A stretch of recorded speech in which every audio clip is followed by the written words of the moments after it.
वर्ष 2025 होलाअष्टक कब से कब तक है? होलाअष्टक में शुभ मांगलिक कार्य क्यों नहीं किए जाते हैं? इसका क्या कारण है? कौन कौन से शुभ मांगलिक कार्य होलाअष्टक में नहीं किए जाते हैं और कौन कौन से कार्य होलाअष्टक में करने चाहिए? आज की वीडियो में हम इस बारे में जानेंगे। सभी दर्शकों को सादर प्रणाम। जय श्री कृष्ण। शास्त्र संगत चैनल पर आप सभी का हार्दिक स्वागत, अभिनंदन। तो सबसे पहले तो हम बात करेंगे होलाअष्टक की। ये कब से प्रारंभ होते हैं? तो ये प्रारंभ होते हैं फाल्गुन मास शुक्ल पक्ष की अष्टमी तिथि से लेकर फाल्गुन पूर्णिमा तक होलाअष्टक रहते हैं। यह 8 दिन की समयावधि होती है।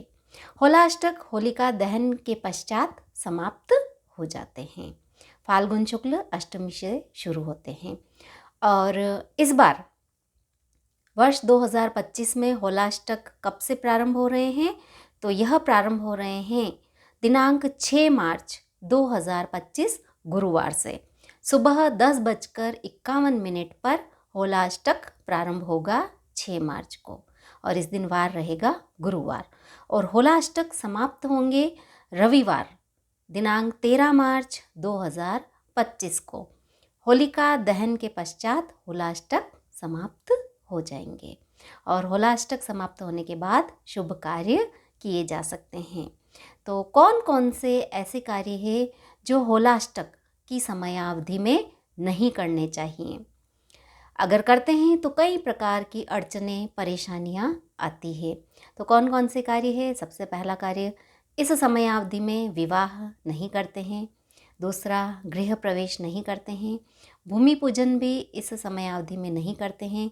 नामकरण संस्कार, मुंडन संस्कार, जितने भी शुभ मांगलिक कार्य हैं, नया व्यापार प्रारंभ करना या नया कोई वाहन खरीद रहे हैं, तो इस समयावधि में नहीं किया जाता है कोई भी शुभ मांगलिक कार्य।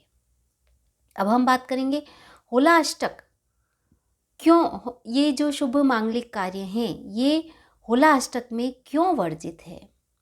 तो दर्शकों, एक तो पौराणिक मान्यता यह है कि होलाअष्टक के जो ये 8 दिन हैं, इन 8 दिनों की समयावधि में भगवान की भक्ति करने वाले भक्त प्रहलाद को उनके पिताजी हिरण्यकश्यप द्वारा कई प्रकार की यातनाएं दी गई थी कि वे भगवान विष्णु की आराधना छोड़ देवे।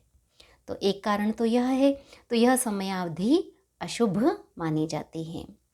दूसरा जो कारण है इसमें यह है कि जो ग्रह है, जैसे अष्टमी तिथि के दिन चंद्रमा, नवमी तिथि के दिन सूर्य ग्रह, दशमी तिथि के दिन शनि ग्रह, एकादशी तिथि के दिन शुक्र ग्रह, द्वादशी के दिन गुरु ग्रह और त्रयोदशी के दिन बुध ग्रह, चतुर्दशी के दिन मंगल ग्रह और पूर्णिमा को राहु है। ये सभी ग्रह उग्र रूप धारण किए होते हैं और काम प्रधान रहते हैं। इसलिए इस समयावधि में कोई भी शुभ मांगलिक कार्य नहीं होता है। तो यह मैंने कारण बता दिया और अब हम बात करेंगे कि होलाअष्टक में कौन कौन से कार्य करने चाहिए। तो सबसे पहला कार्य, इस समयावधि में भगवान के जितने मंत्रोच्चारण कर सकते हैं करने चाहिए। फाल्गुन मास में भगवान शिव की विशेष रूप से भक्ति की जाती है, तो इस समयावधि में महामृत्युंजय मंत्र का अधिक से अधिक जाप करना चाहिए। या आपको महामृत्युंजय मंत्र नहीं आता है तो ओम नमः शिवाय मंत्र का भी उच्चारण कर सकते हैं।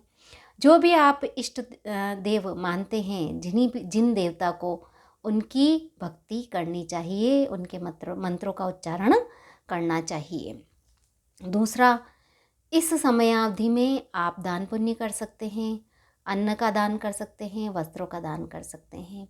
जो आपका सामर्थ्य हो वह दान इस समयावधि में करना चाहिए ताकि परेशानियां हैं वे दूर होती हैं।